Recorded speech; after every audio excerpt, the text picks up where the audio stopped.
Well, good morning, beautiful people. Happy Sunday morning. Yeah, September 20th. I am outside my mother's house recording this morning. This is going to be our first on air from my iPhone. Trying to really cheat the podcasting system here, so wish me well. I have completed day one of my journey, which was getting to Connecticut yesterday, golfing in a tournament where I will tell you, I got less than 5 feet away from the hole on one of those you should get a hole in one holes, which means I think it was pretty hard. I did not win a prize, evidently, which is weird to me because the guy said I was gonna, but that's okay. I left early and I missed it, so I wasn't there to argue about it. Not that I really would have. I don't even know what the prize was. I'm pretty excited to have just made that shot because it's a hole I really like that I think is challenging that I would play like all day if I could. And yeah, it was a little chilly, but I mean, overall, it was a good day for golf and quality time with Uncle Ray and his lady. And then I honestly don't know if this man is related or a friend. I think he's a friend, but he's been around the family so long that I think he's related. I don't know. He's a cool guy though.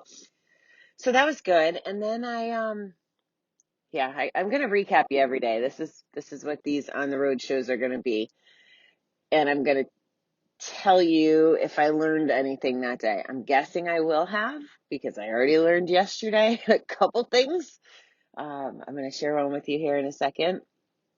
So from golf, I went to meet two longtime friends and like that went back, God, close to 30 years. I mean, we're getting old, but really long time.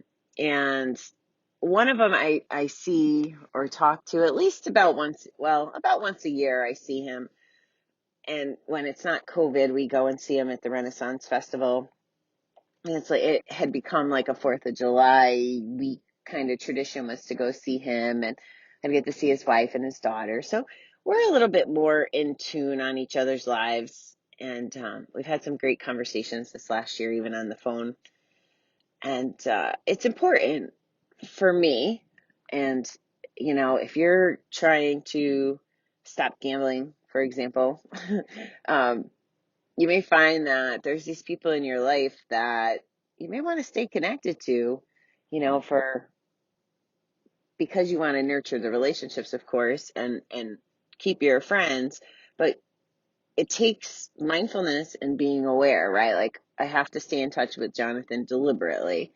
Uh, Facebook is definitely a tool where I know I can kind of keep a pulse on people. And I don't know if you guys do this, but if I haven't heard from someone for a while, or I just have a icky feeling in my gut or curiosity or whatever, I can kind of go snoop and see if they're alive. Now, maybe Facebook doesn't tell us the whole truth, but at least for me, it gives me some peace, or I'll just jump on people's walls and be like, hey, hi, thinking of you, love you, hope you're having a good day, whatever it is, just to let people know they're important and that they're thought of. And I'm not sure I do this, I do this to let people know I'm thinking of them, but I also do this because I like my people, right? And it feels good to let them know that I'm thinking of them, have them on the brain. So yesterday, oh my gosh, it was such an interesting thing. On my way down, I had listened to How You Got Here podcast, the interview that I did with the host, Jeff. And it was a different perspective to be the interviewee than it was to be the interviewer. And I know that I talk to you guys about a lot of things, but I don't ask myself questions, right? And I don't view myself with a simple curiosity. So if you want to hear my story as told by someone who is getting asked questions, be sure to check out How You Got Here podcast. But what I realized when I was listening to it was like my perspective on things and how during the show I filled in gaps in my life, like the highs and the lows, and of course there was a lot of lows leading up to this last few years of no betting time. And what I walked away from, and what I say to you guys most days is, I'm grateful. I know I'm consistent about believing everything has happened for a reason. All the struggles, all the whatever I talk about happened so that I could become who I've become today. And when we were out last night, now I will tell you, I laughed. I laughed quite a bit. My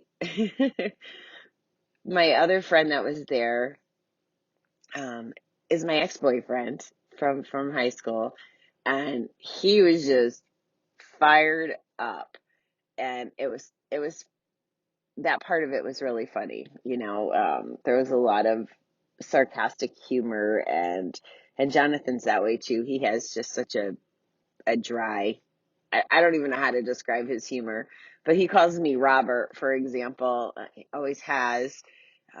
It's a little bit of a ball busting situation. So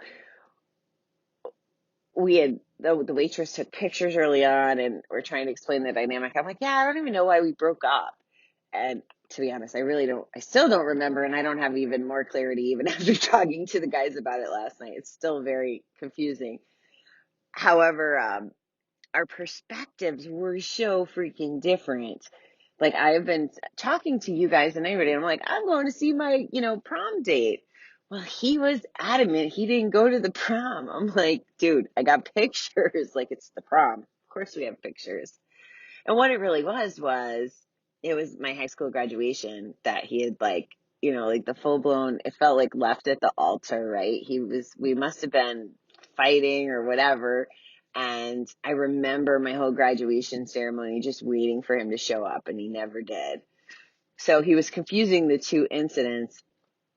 And he actually acknowledged, he said, I wish I was at your graduation. He's like, that's one thing I regret. And you have to also understand that my graduation day was pins and needles. Even though I'm a pretty smart girl, I had gone into this place of, like, I just checked out for quite a bit of high school. Most of my sophomore year, actually, I hid in a gym class or health class with my favorite gym teacher. She just let me be there. And she knew it was a safe place. And I would go physically to the building. No, yeah, I would go physically to the building. I would skip homeroom so that it would look like I wasn't there. But then you could go back around and have teachers, like, sign your name to prove that you were in the building. You just missed something, so that way your attendance wouldn't be jacked up. Anyway, that's what I did for most of high school. So I had really only participated in my classes 3 of the years, if that. And it was really on the fence whether or not they were going to give me my diploma. And I had gotten a D as in dog in typing, and that would have been the difference between me graduating high school on time and not. There's so many funny things about high school too. Like, I was so adamant about not wanting to learn a language, and here I am now willing to pay money to learn languages. Like, the irony of it all. Anyway, I did graduate because I don't even know. Maybe they just didn't want to deal with me another year. Who knows? Anyway, so he like ruined that experience in addition to how stressful it was graduating. That was, like, one of my takeaways all these years. And, we were catching up on life, and unfortunately he's going through just like this really brutal divorce. And I'm not trying to just share his business for random sharing his business. I just kind of want to give you guys some food for thought about what I heard and how I walked away from last night. The divorce was 10 years ago, and he just has so much angst, I guess is the right word, hurt, anger. I don't know. It just made me so grateful for Davey, so grateful for our divorce, being as simple and not simple, but it wasn't as devastating, I guess.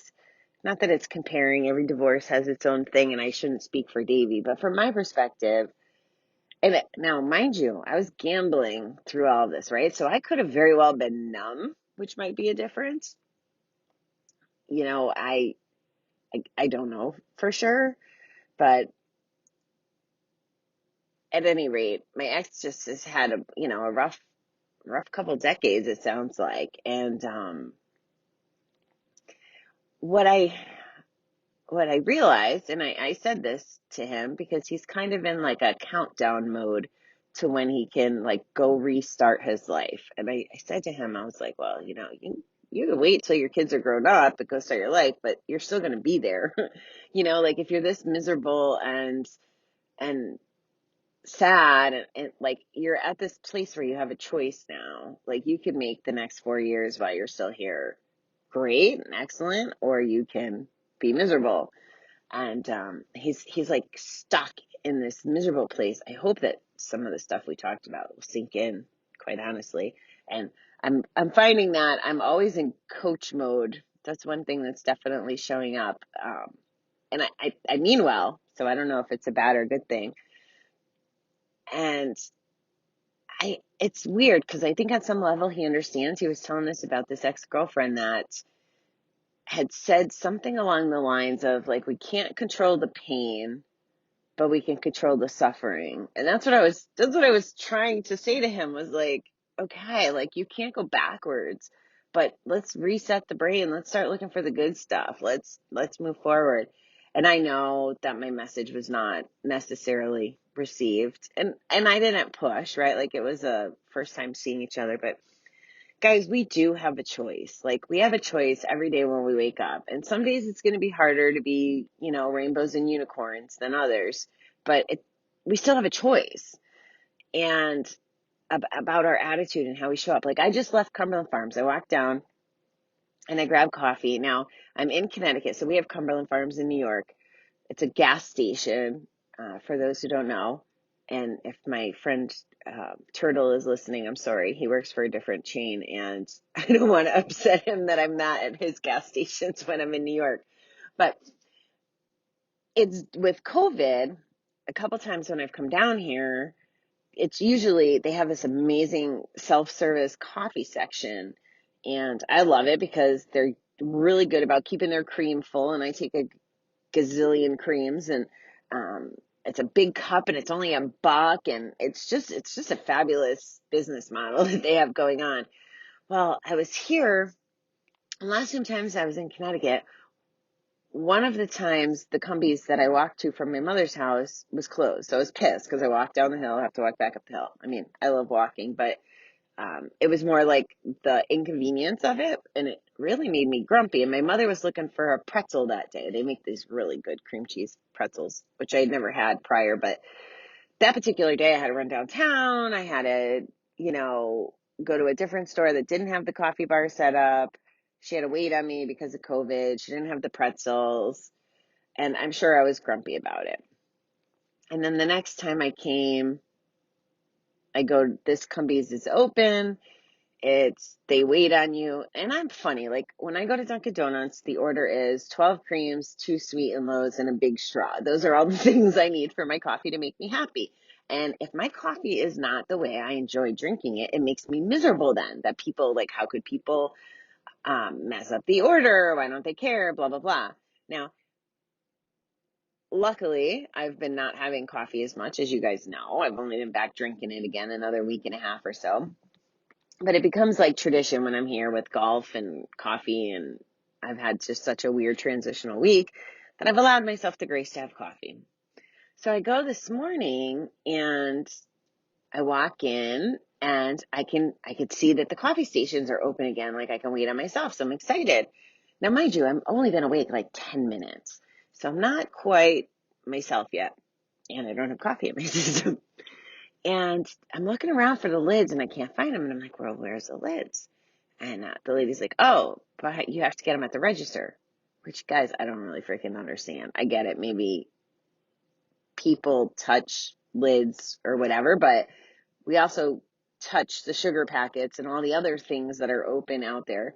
And again, I try so hard, and I don't know if you guys are feeling this way, but I try so hard to not like be resentful or let COVID impact my mood, because it can. And I could see so simply this morning how this inconvenience, my attitude was showing up, right? It wasn't Bobbie's way. So I'm going to be bitchy about it. And I, I'm very grateful that I have this awareness to know. I may not be able to catch it in the moment, but I am pretty fortunate that most things I can reflect on. And that's what I'm trying to teach you guys too. It's not a perfect science to be able to stay happy-go-lucky and have a perfect mood on all the time. So, yeah. So that, and then I asked him for something, and he heard me wrong through my mask, and he just wasn't one of the nicest people either, like not warm and fuzzy. And of course, I was a shitty person too. I was like, yeah, I should have known Connecticut would have done something different. Like, it's the same chain as New York. I don't understand why they don't have the same rules, because New York and Connecticut are in bed together with their rules around COVID anyway. So it just doesn't make sense to me. So I don't understand it. So sometimes when we don't understand things, we get frustrated. And I walk out and I can feel myself when my pissy pants starting to come up. And I'm like, no, like, I can't start my freaking day like this. And I have to control my emotions. Like, this is my road trip. This is like my midlife crisis trip, right? Because I'm probably about right at midlife and, changing jobs, planning on changing my location, changing everything right now. So why would I risk being a miserable little bitch about it? Like, let's be happy. Who cares? I had to go to the register to get a lid. How serious is that? Oh my God, it sounds obnoxious. So anyway, that's where I'm at. I just walked back from coffee. I'm going to pick up my niece in a little bit. So I'm going to go through the reading with you. And I'm glad to be here, guys. Like, I'm glad I figured out a little bit of a way to still chat with you, hopefully every day. The schedule may get a little funky, so I don't know. And I'm not used to like recording in front of people other than when I do interviews. So as long as I can like hide in my car or go somewhere to chat with you, I will continue to try to do so. So here's the reading. September 20th. A Japanese saying is, he who smiles rather than rages is always stronger. No, it's one of those mornings I didn't read it in advance. So let's see what it says. Rage, big angers, and old resentments cause our blood and emotional pressures to rise. There is no comfort or healing in rage against another, only pain and frustration. Nurtured anger has a way of turning back on itself and making us sick inside. Certain cultures even prescribe forgiveness as a cure for illness based on a belief that resentment can make us physically and emotionally sick. Giving up old resentments may feel like saying goodbye to an old friend, to a longtime friend. It may not have been a happy friendship, but at least it was familiar. Letting go of anger may be frightening, but giving up anger doesn't mean our enemy was right. It only means we are tired of being married to the person through pain. It means that we are no longer willing to allow our mind, body, and spirit to be poisoned by the venom of nurtured hurt and anger. As we let go of pain and anger, we make room for love and joy. Today, let me give up my resentments. Help me heal and free my energies for a richer, more productive life. Well, guys, isn't that amazing? How there's always a freaking correlation between the reading and what I say. Well, always is a pretty permanent word. You know what I mean? Quite often. So this is good. I wish I could give my friend the gift of understanding this. Uh, I I never thought of this. This is really kind of mind blowing. I already know that, it sucks, like living in resentment and living in anger and frustration is like not good for us. But this is interesting. Giving up old resentments may feel like saying goodbye to a longtime friend. It may not have been a happy friendship, but at least it was familiar. And I think I need to wrap my head around that and appreciate that. But here's the thing, and I guess it comes with my road trip here, and even when I got home last night, I could tell that Paulie was concerned about me having income. And he's like, like, are you getting paid yet? And we have some clients, and money's, like we're starting up. So invoicing, and work and organization and all that, like, no, I'm not really making any money right now, but I'm not scared. Like, it's going to be fine. I'm doing good work and I will survive, like that's kind of my mentality about it. But that was kind of not the point. The point was, my uncle had said to me during the day yesterday something about, like most people wouldn't take the risk or whatever. And essentially what came out of both conversations with Polly and with Uncle Ray was that basically, like, I'm being brave. And a lot of people have said that to me, like I'm moving forward. I'm doing something that maybe not everybody else does. And I don't think of it as any big deal because it feels very natural to me. And I don't know. I've done the work. I've done healing and processing and digesting and evaluating, like I've done it all. And I've said all along, I just have so much clarity about what I'm supposed to do. I don't really have time to be scared. And I'm not afraid of the unknown, right? Like, I don't know where I'm going to be a year from now. Hell, I did not know I would be opening a second business that's international that I can't find a good accountant or lawyer anywhere to help me navigate through. But I didn't know that 6 months ago. Like, it's obscene how much has changed in 6 months. I didn't know that I would be in the marketing arena, learning about writing copy and click funnels and like all these things. So things change, but I'm not afraid of the change, right? And that's something I've put that on my resume for years. Like, I'm one of those people who's cool with change if it means making something better. So to read this, and I'm going to read it again because it's powerful and it's hitting me this morning. Giving up old resentments may feel like saying goodbye to a longtime friend. It may not have been a happy relationship, but at least it was familiar. And this is what Jeff and I talked about on his show too. And I say this is like breaking up with the bet. That was my boyfriend, the bet, for years and years. It was there through good, through bad, through whatever. I always had the bet. And now I can think about the conversation last night and maybe hanging on to the divorce and the things that are not, bearing fruit of positivity is what's working for him because it's familiar. And maybe he is afraid of change or what comes next. So I appreciate this perspective. Letting go of anger may be frightening, but giving up anger doesn't mean our enemy was right. It only means we're tired of being married to that person through pain. And like that could happen with an ex, right? I've always said, wow, I got a lot to say this morning and there's really not much time. Sorry. I've always said up until my relationship with Brett, I've always said I could not understand how people, when they get divorced, it could go from like being in love to this venomous, evil, lawyer-ridden, hurt the children, mind-blowing, effed up affair that lasts like 10 years in the way that, it was described to me last night. I couldn't understand how it goes from, love to the most special person in the world to this extreme. It's always baffled me, especially because I'm friends with most of my exes. Well, really all of them, like all the important ones that are still alive. And, I've even just found my way to that point with Brett recently. So I like that. And, when we broke up, though, I could see it. I refused to hate him. I refused to hate him. And it was a conscious effort. And actually, it was when I made the decision to remove hate from my vocabulary. And it's still, again, it's one of those things I'm practicing.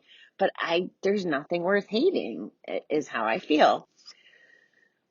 So it was the first time I got this glimpse of why people get so passionate, how they move from passionate love to passionate anger, hate, resentment, all those things. And it really is. It doesn't mean, by me not being angry anymore, it doesn't mean that Brett was right about everything. And I'm not saying he was wrong about everything, but it doesn't mean that. What it means is it didn't serve me to tear myself up inside or to have those feelings. They weren't good feelings. And, Brett actually said on the phone to me the other day, the same kind of thing. Like, he's learning his stuff, and the stuff that doesn't serve him, he's cleaning house and getting rid of it. And that's good.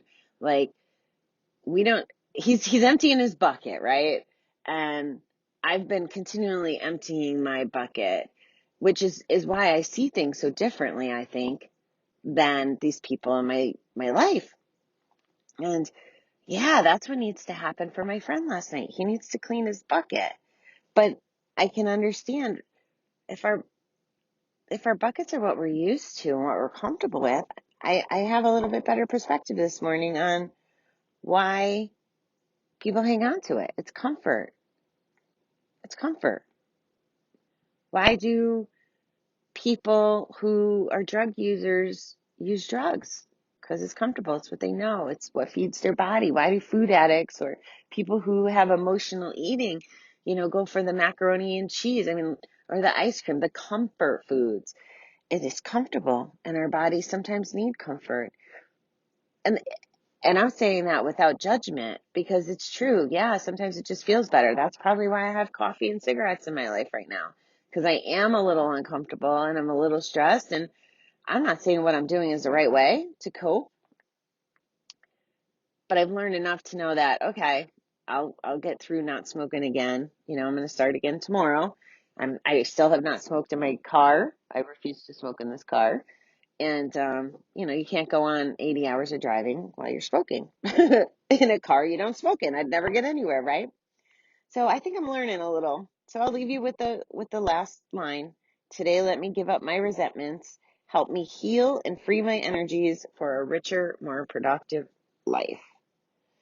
So be mindful today, guys, about your buckets, about your people, about being empathetic to people who are maybe not sorting through their bucket or just more comfortable and not ready to change. Let's give them some grace too, as well as yourself. So glad to be here with you today. Love you guys. I will do my best to check in tomorrow. So stay tuned, beautiful people.